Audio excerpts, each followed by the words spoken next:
चलिए आगे चलते हैं और हम स्वर हमारे चल रहे थे और आगे देखते हैं स्वर। तो स्वर की हम बात कर रहे थे, हमने देखा था कि 11 स्वर होते हैं जिसमें 10 की मात्रा होती है। अगर हम संस्कृत की बात करते हैं तो संस्कृत में 13 स्वर होते हैं, जिसमें लिरि और ऋषि, लिरि और ऋषि, तो 13 स्वरों की 13 स्वर आते हैं हमारे। तो संस्कृत में होते हैं 13, हमें ऐसी कोई यहाँ आवश्यकता हिंदी में नहीं है, ना ही हमसे पूछा जाने वाला है। तो नेक्स्ट हम बात कर रहे हैं स्वरों की, जिसमें हम पढ़ चुके हैं कि स्वर वे ध्वनियाँ होती हैं जिनका उच्चारण स्वतंत्र रूप से किया जा सकता है और उनकी संख्या 11 होती है। 11 में से 10 स्वरों की मात्रा होती है, जिसमें हमने मात्राएं देख चुके हैं। आगे हम चलते हैं इसमें नेक्स्ट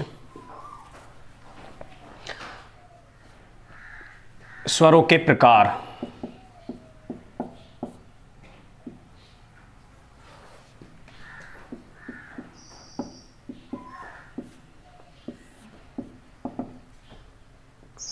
स्वरों के प्रकार, देखिए सबसे पहले हम बात करते हैं स्वरों के प्रकार की।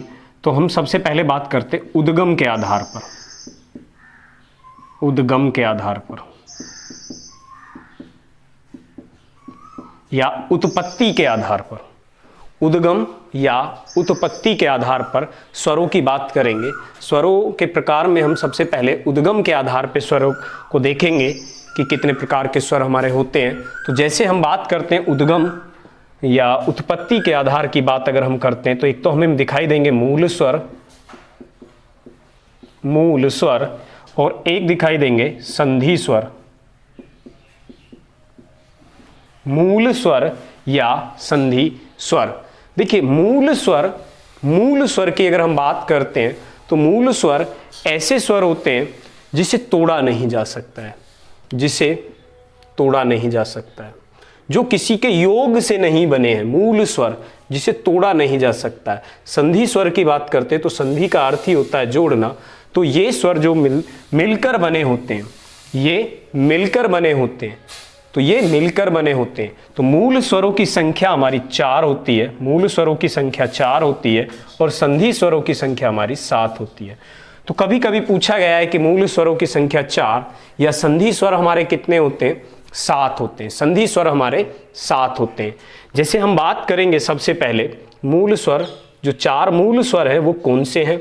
इसमें हमारा ए आता है, ई आता है, ऊ आता है और ऋषि आता है। ये चारों हमारे मूल स्वर कहलाते हैं। 4 हमारे मूल स्वर कहलाते हैं, ए, ई, ऊ और ऋषि। ए, ई, ऊ और ऋषि, ए, ई, ऊ और ऋषि, चारों मूल स्वर कहलाते हैं। और 7 हमारे संधि स्वर हैं जो किसी न किसी से मिलकर बने होते हैं। जैसे ऐसे मिलकर बना आ, ई, ऊ। तो 3 तो हमारे ये आ गए। देखिए ऐसे आ, ई से बड़ी ऊ, ऊ, तो 3 तो हमारे ये हो गए। तो ये जो 3 होते हैं, इन 3 की बात अभी हम करते हैं। तो 4 ये हुए, 3 ये हुए, 7। और इसके बाद देखिए ए, ऐ, ओ और आओ। तो ए, ई, ऊ और ऋषि, आ जो है ए, ई, ऊ और ऋषि 4 मूल स्वर है। आ, ई, ऊ, ए, ऐ, ओ, औ 7 हमारे संधि स्वर कहलाते हैं। 7 हमारे संधि स्वर कहलाते हैं। तो 7 और 4 11 हो जाते हैं। चलिए अब हम इसमें पढ़ते हैं आगे। तो मूल स्वरों की संख्या 4, जिसमें ए से बना आ, ई से बना ई, बड़ी ऊ से बड़ा ऊ बनता है। हिंदी में ऋषि का बड़ा स्वर नहीं होता है, संस्कृत में ऋषि का बड़ा स्वर होता है, जिसे हम देख सकते हैं इस टाइप से लिखा जाता है, ऋषि। ये संस्कृत का शब्द होता है। संस्कृत में ऋषि का बड़ा होता है, जबकि इसका दीर्घ, ए का दीर्घ आ, ई का दीर्घ ड़ी, ऊ का दीर्घ ये हो गया, परंतु ऋषि का दीर्घ नहीं होता है। तो ये 3 जो हमारे कहलाते हैं संधि स्वरों में, इन्हें हम कह सकते हैं, इन्हें दीर्घ स्वर भी कहते हैं, इन्हें दीर्घ स्वर भी कहते हैं। तो संधि स्वर भी कहते हैं और क्या कहते हैं, इन्हें दीर्घ स्वर भी कहते हैं। दीर्घ स्वर या दीर्घ स्वर भी कहते हैं। तो हमारे जो दीर्घ स्वर हैं, दीर्घ स्वर, दीर्घ स्वर, तो ये दीर्घ होते हैं, मेन जो दीर्घ यही होते हैं, समान दीर्घ स्वर। ये क्या कहलाते हैं, समान दीर्घ स्वर भी कहलाते हैं। और ये जो चार होते हैं ये संयुक्त दीर्घ कहलाते हैं, संयुक्त दीर्घ कहलाते हैं। ये तीन हमारे समान दीर्घ स्वर कहलाते हैं और वो चार संयुक्त दीर्घ कहलाते हैं। अब बात करते हैं इन्हें संयुक्त दीर्घ क्यों कहा जाता है, इन्हें संयुक्त दीर्घ क्यों कहा जाता है। तो सबसे पहले हम बात करते हैं इन्हें संयुक्त दीर्घ कहने की। तो देखिए ए, जैसे हम देखते हैं अभी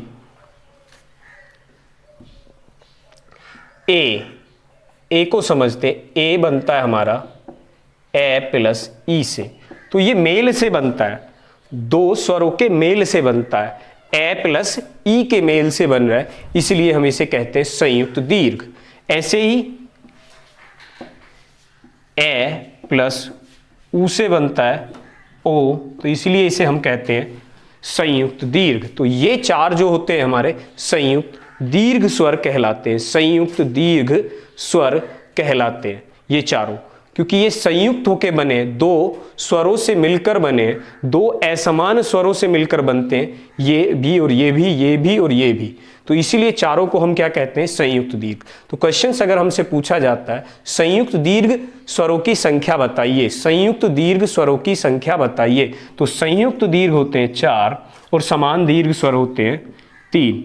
अगर वो कहे कि कुल दीर्घ स्वर, कुल संधि स्वर की संख्या क्या होगी, तो वो कुल संधि स्वर हमारे पास 7 होते हैं। वैसे तो सारे के सारे दीर्घ कहलाते हैं, बड़े कहलाते हैं, पर समान दीर्घ पूछे तो 3, संयुक्त दीर्घ पूछे तो 4, ये होता है। आगे हम चलते हैं। तो ये स्वरों का प्रकार था उद्गम के आधार पर, उत्पत्ति के आधार पर या उद्गम के आधार पर, जिसे हम देख रहे थे उद्गम, कैसे ये स्वर बने। तो मूल स्वर हमारे 4 हैं, ए ई उ ऋषि। संधि स्वर हमारे 7 होते हैं। संधि का मतलब जो किसी से मिलकर बनते, 2 से 2 के मेल, कम से कम 2 का मेल होगा संधि स्वर में, और मूल स्वर में किसी का मेल नहीं दिखाई देता है। तो 4 हमारे मूल स्वर कहलाते हैं। नेक्स्ट इससे आगे चलते हैं, नेक्स्ट पढ़ते हैं।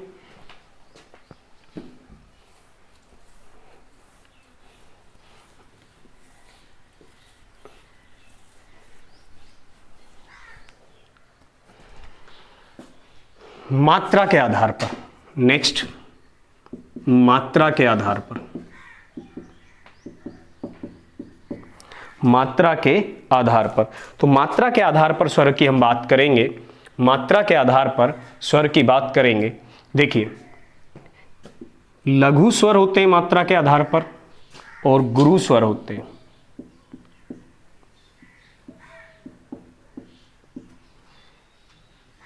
लघु स्वर या गुरु स्वर होते हैं, लघु स्वर एक मात्रिक होते हैं, जैसे ए, ई, उ और ऋषि। गुरु स्वर में द्विमात्रिक होते हैं, द्विमात्रिक होते हैं, आ, ई, उ, ए, ऐ, ओ, औ। ये द्विमात्रिक होते हैं। लघु स्वर एक मात्रिक होते हैं, गुरु स्वर हमारे द्विमात्रिक होते हैं। संस्कृत में एक रूप और दिखाई देता है जिसे हम प्लुत स्वर कहते हैं, प्लुत स्वर, और इसे हम कह सकते हैं त्रैमात्रिक, त्रैमात्रिक, त्रैमात्रिक। ये शब्द जो होते हैं संस्कृत के होते हैं। ये शब्द किसके होते हैं, कौन सी भाषा में होते हैं, हिंदी में नहीं होते। ये शब्द कौन सी भाषा में होते हैं, संस्कृत में होते हैं, संस्कृत में होते हैं। जैसे बात करते हैं हे राम, हे राम, अरे, इन्हें खींच के बोला जाता है, जैसे धड़ाम,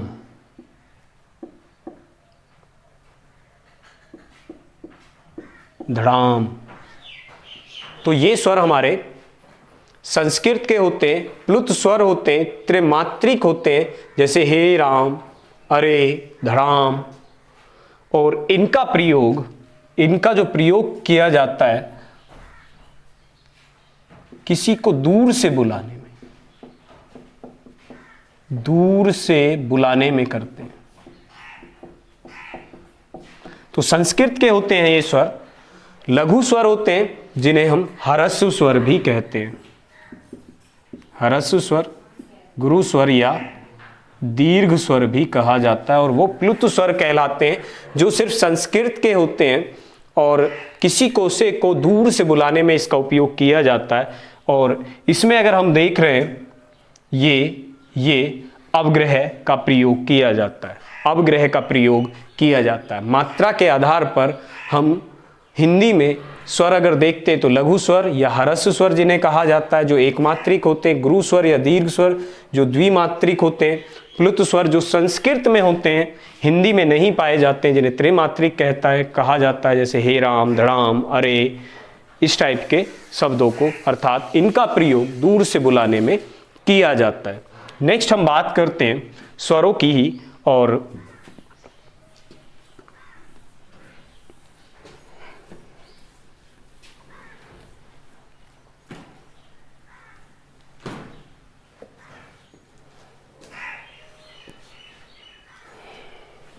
जीवाहा के आधार पर।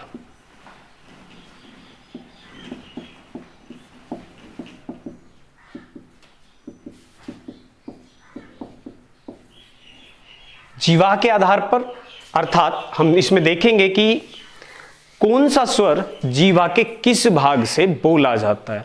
जीवाहा के आधार पर कौन सा स्वर जीवाहा के किस भाग से बोला जाता है।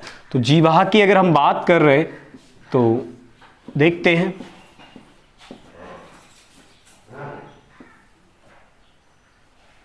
जीवाहा की हम बात करते हैं तो देखिए, इसे जीवाहा को हम 3 पार्टों में देखते हैं। इसे हम कहेंगे ये होगा हमारा पश्च भाग, ये हमारा होगा मध्य भाग, और ये हमारा होगा अग्रभाग। तो जीवाहा के 3 भाग, पश्च भाग पिछले वाला, मध्य बीच वाला, अग्र माने अगले वाला भाग। तो 3 भाग किस प्रकार से जीवा के किस भाग से कौन से स्वरों का उच्चारण किया जाता है। तो अगर हम बात करें जैसे हमारे मध्य भाग से ए, तो ए की जो साउंड आती है ए जो बोला जाता है तो वो जीवा के मध्य भाग से बोला जाता है। ए की जो साउंड आती है ए, तो देखिए प्रयत्न करके देखिए, बोल के देखिए और बोलने का प्रयत्न करिए। ए मध्य भाग से बोला जाता है, जबकि अगर हम देखते हैं ए मध्य भाग से बोला जाता है। और अगर हम देखें ई ए और ए ये हमारे अग्रभाग से बोले जाते हैं। और बचे हुए हमारे जैसे आ है, ऊ है, ऊ, ओ, आओ, ये हमारे पश्च भाग से बोले जाते हैं। ए देखिए, इसे हम ऐसे भी समझ सकते हैं, ए, आ, ई, ऊ, ई, ऋषि, ए, ओ, आओ।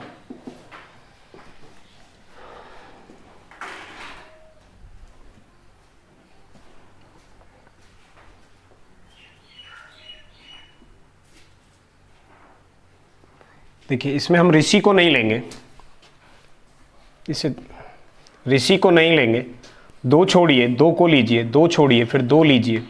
तो ये हमारे समझिए, पहले 2 छोड़िए 2 को ले लेते, फिर 2 छोड़िए फिर 2 को ले लेते, तो 4 हमारे आते हैं जीवा के अग्रभाग से। दो छोड़े, दो को लिया, दो छोड़े, फिर दो को लिया, तो 4 हमारे हो गए अग्रभाग से।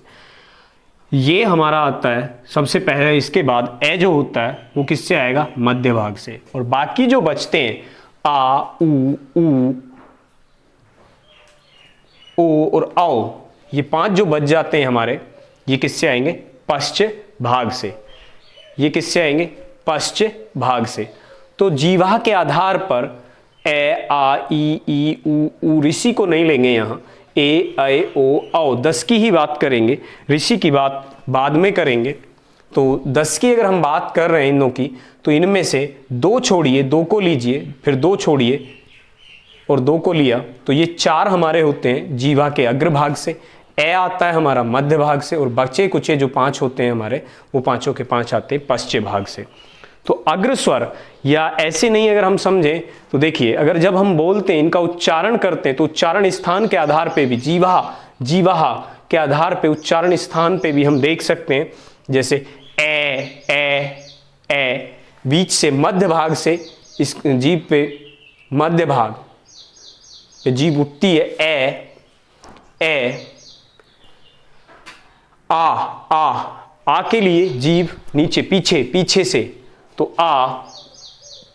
इसी टाइप से ई, तो जीभ ई, और ऊ की साउंड फिर पीछे से आती है, ऊ, तो इसलिए पश्चिम में चले जाते हैं। ओ, ये भी पश्चिम में चले जाते हैं। और ए, ऐ, इनों के लिए जीभ का अग्रभाग काम करता है। तो देखिए एक बार फिर देखते, ए, जीभ का मध्य भाग काम करता है। आ, जीभ का पीछे वाला भाग। ई, जीभ के अग्रभाग से। ऊ, पिछले भाग से। फिर ए, ऐ अग्रभाग से आते, ओ पश्चिम भाग से आते।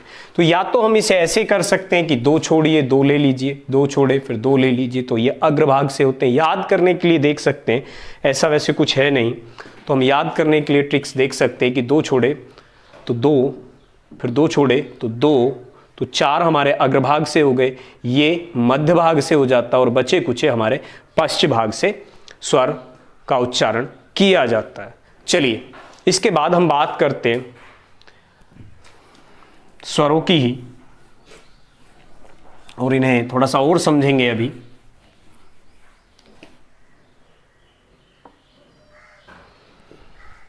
मुंह के खुलने के आधार पर, मुंह के खुलने के आधार पर,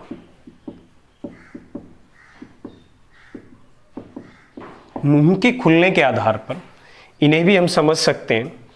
तो मुंह के खुलने के आधार पर, तो देखिए जैसे अभी हम स्वरों का उच्चारण करते हैं, ए है, आ है, ए, आ, ई, ऊ, ए, ऐ, ओ, ये जब हम इनों का उच्चारण करते हैं तो कहीं मुंह कम खुलता है, कहीं मुंह ज़्यादा खुलता है, कहीं ज़्यादा से थोड़ा सा कम खुलता है, कहीं कम से थोड़ा ज़्यादा खुल जाता है। तो इसके आधार पे हम स्वरों का वर्गीकरण करेंगे, स्वरों को देखेंगे, स्वरों को क्या कहा जाता है।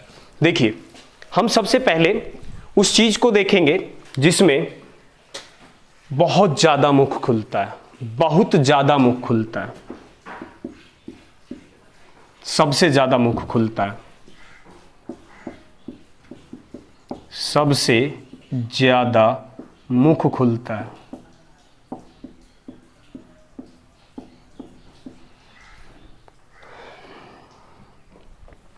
तो सबसे ज़्यादा मुख खुलता है, तो देखते हैं ए है, आ है, ई, ऊ, ए, ऐ, ओ, आओ। तो सबसे ज़्यादा मुख खुलता है। तो देखते हैं ए कम खुलता है, ज़्यादा नहीं खुलता, बहुत ज़्यादा नहीं खुलता, कम खुलता है। आ देखिए सबसे ज़्यादा मुख खुला आ में। ए, एक बार फिर प्रयास करते हैं, ए, आ, ई, ऊ, ए, ऐ, ओ। सबसे ज़्यादा मुख खुला किसमें? ए, आ में सबसे ज़्यादा मुख खुलता है। तो आ में सबसे ज़्यादा मुख खुलता है, इसलिए हम आ को कहते हैं विव्रत। क्या कहेंगे इसे? व्रत। तो आ क्या है, विव्रत होता है। आ क्या होता है, विव्रत स्वर कहलाता है। आ क्यों विव्रत कहलाता है, क्योंकि इसमें सबसे ज्यादा मुख खुलता है। आ क्या कहलाता है, विव्रत कहलाता है। हम बोलने का प्रयत्न करेंगे, प्रयास करके देख सकते हैं कि सबसे ज्यादा मुख किसमें खुला। सबसे पहली बात, सबसे ज्यादा मुख किसके अंतर्गत खुलता है बोलने पर या उच्चारण करने पर, तो सबसे ज्यादा मुख हमारा किसमें खुलता है, आ। दूसरी बात करते हैं, सबसे कम मुख खुलता है। सबसे कम मुख खुलता है, इन्हें बोलते हैं, उच्चारण करते हैं, और सबसे कम मुख खुलता है, उसकी बात हम करते हैं। तो बोलते हैं, चलिए, ए आ, ऐसे ज्यादा खुला आ में ई ऊ ए में थोड़ा सा और ज्यादा है, ए ओ। तो सबसे कम किस में खुलता है, ये 4 में। देखिए, फिर प्रयास करिए बोलने का और देखिए कि सबसे कम मुख किस चीज में खुलता है। तो अगर हम इसमें बात करें, ए इतना मुख खुलता है, आ इतना खुलता है, ई ऊ और ए आए तो थोड़ा और ज्यादा खुलने लगा। तो सबसे कम किस में खुला, हमारा इन 4 में खुलता है। तो ये ई ऊ सबसे कम खुलता है, इसलिए इन्हें हम कहते हैं समव्रत। तो हमारे पास सबसे ज्यादा मुख जिसमें खुलता है उसे हम विव्रत स्वर कहते हैं, जिसे हम आ कहते हैं, जिसमें आ आता है क्योंकि इसमें इसका उच्चारण करने पर सबसे ज्यादा मुख खुलता है। सबसे कम मुख खुलता है समव्रत में, जिसमें ई ऊ इन 4 में सबसे कम मुख खुलता है। नेक्स्ट अब बात करते हैं इसी से। देखिए, जैसे यहां ज्यादा मुख खुलता है तो उससे थोड़ा सा कम, सबसे ज्यादा जो खुलता है उससे थोड़ा सा कम जिसमें खुलता हो, सबसे जो ज्यादा खुलता है उससे थोड़ा सा कम जिसमें खुलता हो। और ऐसे ही हम बात कर सकते हैं, सबसे कम खुलता है उससे अधिक, सबसे कम से थोड़ा अधिक। तो सबसे ज्यादा खुलता है आ में, सबसे कम खुलता है ई ऊ में। और अब हम बात कर रहे हैं सबसे ज्यादा जो खुलता है उससे बस थोड़ा सा कम खुलता हो, या सबसे कम जो खुलता है, सबसे ज्यादा मुख खुलता है उससे थोड़ा सा कम खुलता हो, सबसे कम मुख जो खुलता है उससे थोड़ा ज्यादा मुख खुलता हो, तो उसकी हम बात करते हैं। चलिए आगे हम इसमें देखते हैं। तो सबसे कम से थोड़ा, तो देखिए, सबसे कम से थोड़ा, ये तो सबसे ज्यादा में चला गया, ये तो आएगा नहीं, ये 4 चले गए, ये 5 तो हमारे हो चुके हैं, तो 5 तो हमारे हो गए। सबसे ज्यादा खुलता है, फिर इन 4 में सबसे कम खुलता है, तो सबसे ज्यादा खुलेगा, इन 4 में सबसे कम खुलेगा। 5 तो हमारे पास हो गए। अब सबसे ज्यादा से थोड़ा कम किस में खुलेगा, सबसे ज्यादा से थोड़ा कम किस में खुलेगा। तो देखिए, आ और ए को देखते हैं, आ और ए को देखते हैं। आ में सबसे ज्यादा खुलता है, तो ए के अंदर उससे थोड़ा सा कम खुलता है, ए के अंदर उससे थोड़ा सा कम खुलता है। ऐसे ही हम इनों की बात करते हैं, तो इसमें जो दीर्घ होते हैं, दीर्घ में थोड़ा ज्यादा मुंह खुलता है, इसलिए हम ए और आओ को इधर लेंगे, और इसमें क्या आ जाएगा, हमारे पास क्या बचा, ए और ओ बचा। और इसे हम कहेंगे, ये विव्रत था तो इन्हें हम कहेंगे अर्धविव्रत, और इन्हें हम कहेंगे अर्धसंव्रत।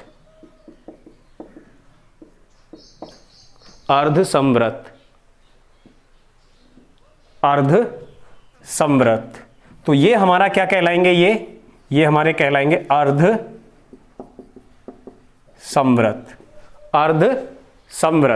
और ये अर्धविव्रत।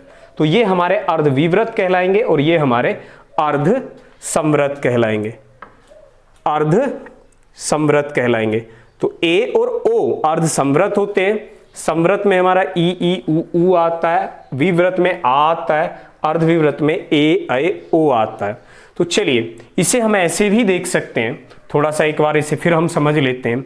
जैसे हमारे पास स्वर थे ए, आ, ई, ऊ, ए, ऐ, ओ, आओ। देखिए सबसे अधिक मुंह खुलेगा तो इसी के पास 4 हमें सबसे कम वाले मिलते हैं। तो ये हमारा हो गया, सबसे अधिक मुंह खुलता है तो संवृत। संवृत, चलिए दोबारा देखते हैं इसे।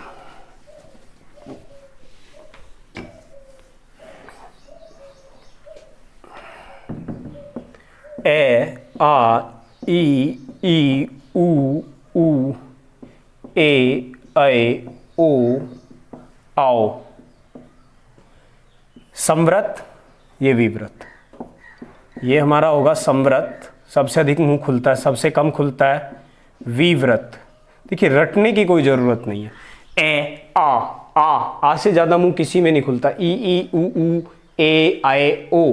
तो सबसे ज्यादा आ, सबसे ज्यादा, सॉरी गलत हो गया है, सबसे ज्यादा आ, तो ये क्या कहलाएगा? विवृत, क्योंकि गोल बनता है, पूरा मुंह खुलता है। और सबसे कम खुलता है ई, ऊ में, तो ये क्या कहलाएंगे? संवृत। संवृत, तो ये विवृत है और ये संवृत है। तो इसके बाद अगर हम बात करें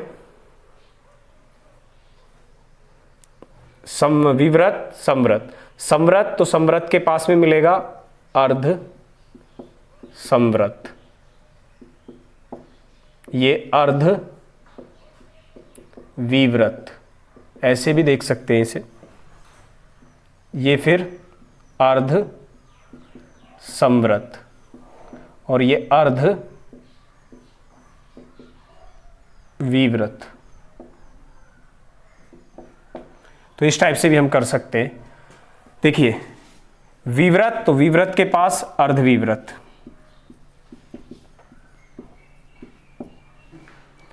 संवृत, संवृत के पास अर्धसंवृत, अर्धविवृत, अर्धसंवृत, अर्धविवृत। तो ऐसे भी हम इसे याद कर सकते हैं।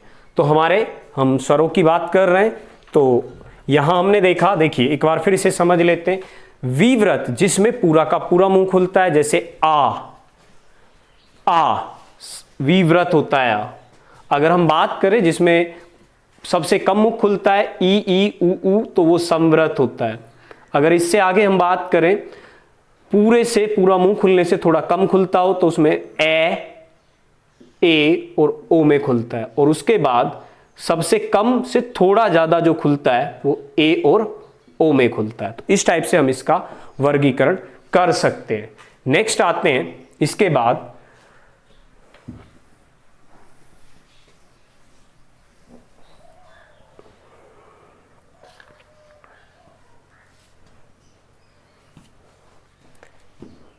वृत्ताकार। वृत्ताकार स्वर, देखिए वृत्ताकार स्वर वो स्वर कहलाते हैं जिन्हें बोलने पर होठ व्रत बनाते हो। जो होठ होते हैं वो व्रत बनाते हो, तो क्या कहलाएंगे? वृत्ताकार स्वर। जैसे ऊ, ओ, आओ। तो होठों की आकृति गोल हो जाती है, होठों की आकृति गोल हो जाती है, तो जिन्हें बोलने पर होठों की आकृति गोल हो जाती है तो कैसे कहलाते हैं? वृत्ताकार स्वर। और अगर अवृत्ताकार की बात करें तो अवृत्ताकार। तो बाकी जो हमारे होते हैं वो अवृत्ताकार होते हैं, जैसे ए, आ, ई, ए और ऐ। तो ये चार हमारे 4 वृत्ताकार स्वर कहलाते हैं और 6 हमारे ये अवृत्ताकार स्वर कहलाते हैं। नेक्स्ट हम इसमें चलते हैं, स्वर की ही बात कर रहे हैं। स्वरों का उच्चारण स्थान क्या है? स्वरों का उच्चारण स्थान क्या है? उच्चारण स्थान, तो उच्चारण स्थान की बात अगर हम करते हैं तो सबसे पहले हमारा आता है कंठ। कंठ के बाद होता है तालव्य, तालु, मूर्धा, दंत, ओष्ठ, के, टी, एम,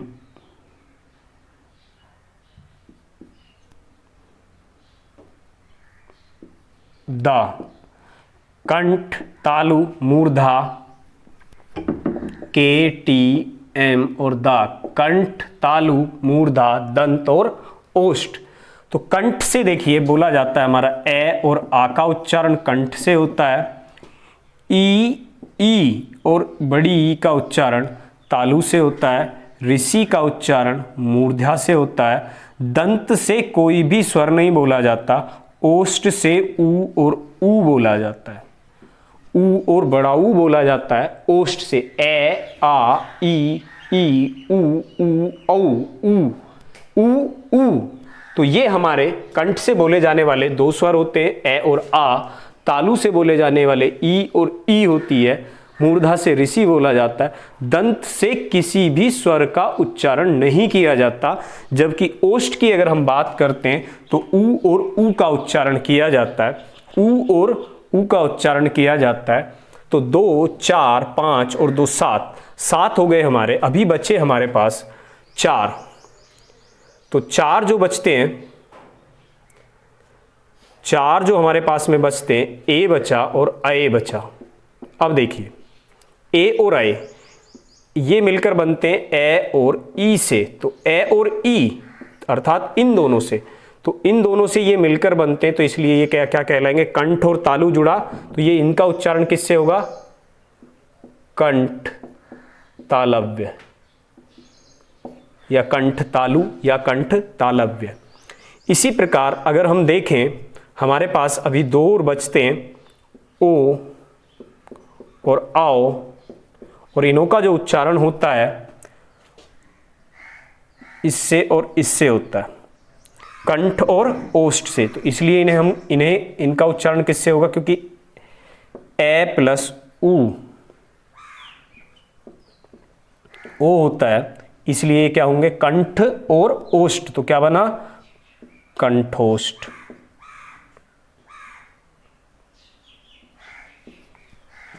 कंठोष्ठ, कंठोष्ठ। तो देखिए ए आ का उच्चारण कंठ से होता है, तालु से ई और ई का होता है, मूर्धा से ऋषि का होता है, दंत से किसी स्वर का उच्चारण नहीं होता, ओष्ठ से ऊ। तो ओष्ठ से उच्चारण होता है कंठ। देखिए ए आ कहां से आवाज आती है, कंठ से। ई जीभ कहां जाती है, तालु पे। री मूर्धा, दंत से किसी भी स्वर का उच्चारण नहीं किया जाता, ओष्ठ ऊ। और ए तो ए मिलकर बनता है, ए एक संधि स्वर है जो किससे मिलकर बनता है, ए और ई से। तो ए और ई, तो ये दोनों मिलकर क्या बनाएंगे, कंठ तालव्य। ओ ये वाले किससे बनते हैं, ए और ऊ से। तो ये दोनों मिलकर क्या बनाएंगे, कंठोष्ठ। तो इसलिए इनका उच्चारण कंठोष्ठ।